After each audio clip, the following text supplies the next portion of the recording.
Welcome to Manzanillo, Mexico!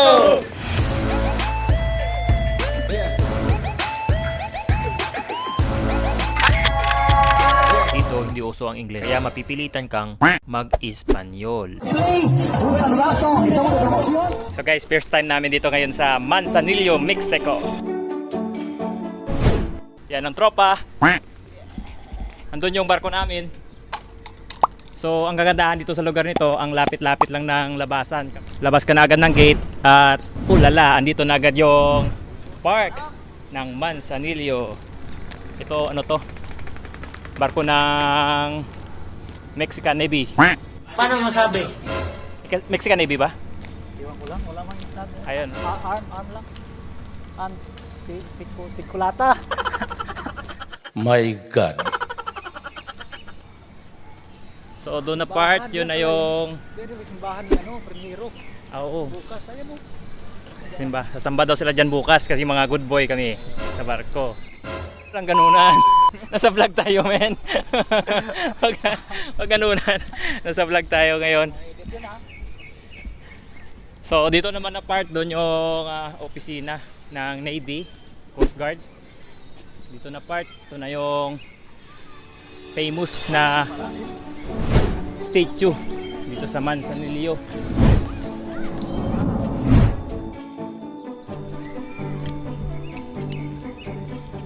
So tamang lakad-lakad lang kami dito. Alright. Okay. Alright.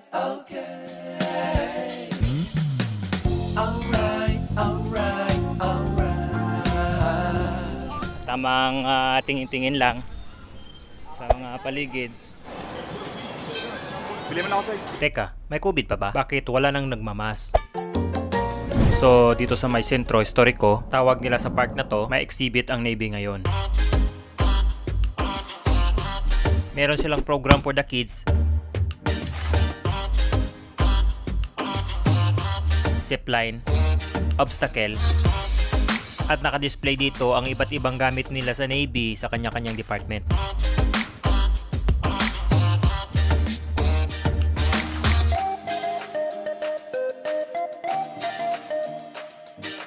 Actually mga parts, may higit isang oras na akong dito nagbi-video tour. Sinasabi ko sa inyo, mas pogi ako dun.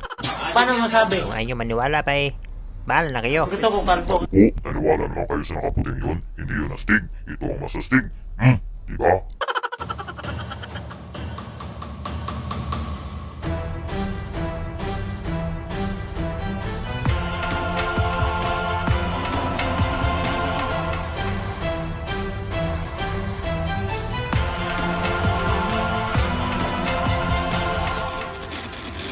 Manghang-mangha ako dito mga parts. Kaya lang, hindi ko pala napindot ang record. Sayang talaga kasi dami kong magagandang interview with the locals at sa mga taga-Navy. Kaya itong kuha na to, medyo madilim na. Talagang hinabol ko lang makapag-video ulit para naman may documentation tayo sa shore live na to. Medyo limited lang ang oras sa galang ito. Pero speaking of Manzanillo, ito ay binansagang sailfish capital of the world. Dito ginanap ang mga international fishing competition at isa ito sa very attractive na fishing destination. Sa katunayan, dito nakahuli si kapitan ng 10 kilos na talakitok. At ang mga beach dito, naggagandahan. No wonder why ang daming nagagandahang hotel and resorts dito.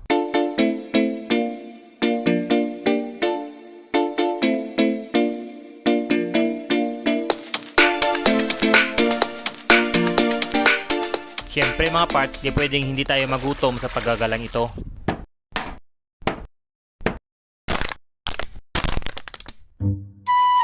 And I realize, hindi lang pala sa Japan masarap ang sushi. Guys, promise, masarap ang sushi nila dito.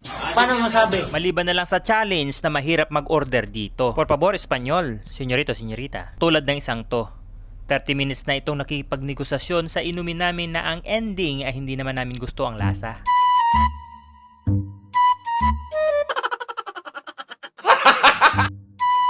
Mukhang sosyalin lang siya. Paano masabi? Idaragtas na ako para masigurado Sa na. halagang $30, sobra-sobra na. May takeout pa. Yeah! Yes, tumatanggap sila dito ng US dollar. Pero kung hindi man, 18 peso ang equivalent ng $1. Paano masabi? 20 pesos. 20 pesos. Paru-paru G. 50 peso. Peso rin ang tawag nila sa pera nila dito. Ito yung parang Baywalk. Baywalk dito sa may Manzanillo, Mexico. Umapon, gumabi at tamang walkthrough lang kami sa daan. Candy. May nagtitinda ng candy, souvenir, naglalaro, family date, at ang isang to, ang trip ay magpaputok. Next na destination namin ay Mazatlan. Mazatlan na isang tourist destination pa din dito sa bansang Mexico. Hello, my name is Jesus and come to Mazatlan. Kaya pindutin mo ang subscribe button mga parts para kita-kits tayo sa sunod na video. So, paakyat na kami guys dito sa El Faro. Sek. Narinig mo na yun. Pagong sa ako na yun, nag-uunahan. Pakyat. Yun, pakita mo yung pinakit nila. Oh, yan. Ay, yung pagong jujutin na. Yan talagang babain to. So itong nasa likod ko, ito na yung lighthouse.